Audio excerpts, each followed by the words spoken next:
आईन अनुसार ट्रिब्यूनाल आईन अनुसार देखु ट्रिब्यूनाल अवधि है मात्र 2.5 वर्ष एवं आईन रे व्यवस्था अच्छी जे ये अवधि को विशेष परिस्थिति रे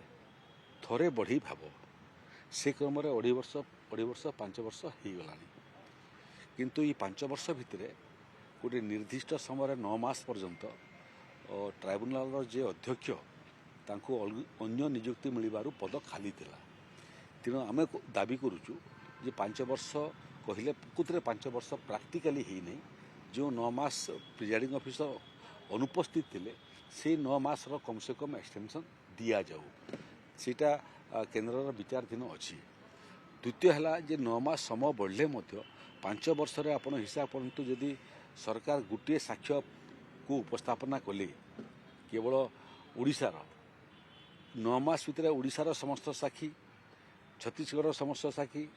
तापर टेक्निकल एक्सपर्ट ये समस्त साक्ष्य हाँपाई 9 मास हुए तो पर्याप्त हेब ना आउ संसदीय गणतंत्र रे ये सेंट्रल वाटर ट्राइब्यूनाल अच्छी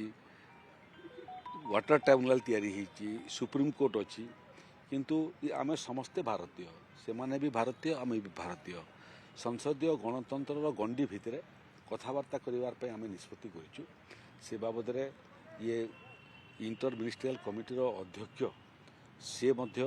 छत्तीसगढ़ मुख्यमंत्री संगे वार्तालाप कर केंद्र सरकार संगे आम वार्तालाप एवं केंद्र सरकार को ई दिगरे टिके हस्तक्षेप कर मध्यस्थी होगापी आम परामर्श देचु चेष्टा करूँ जे ट्रिब्यूनाल रे विषय समाहित हवा पूर्व टेबुल रे आमने सामने बसिक केमती समस्यार समाधान आम करूँ आउ रहिला समाधान केते दूर हम सीटा समय कहब एवं जदि कथबार्ता माध्यम समाधान न हुए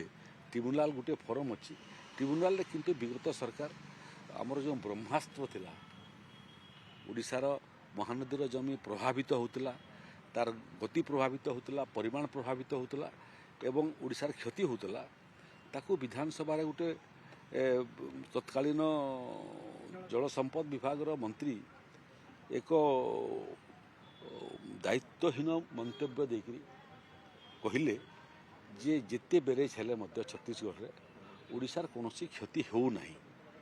ये वक्तव्य को ही ब्रह्मास्त्र भाव में छत्तीसगढ़ व्यवहार कर आम विरुद्ध रे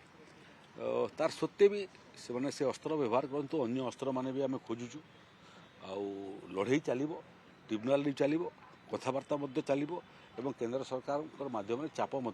चलो।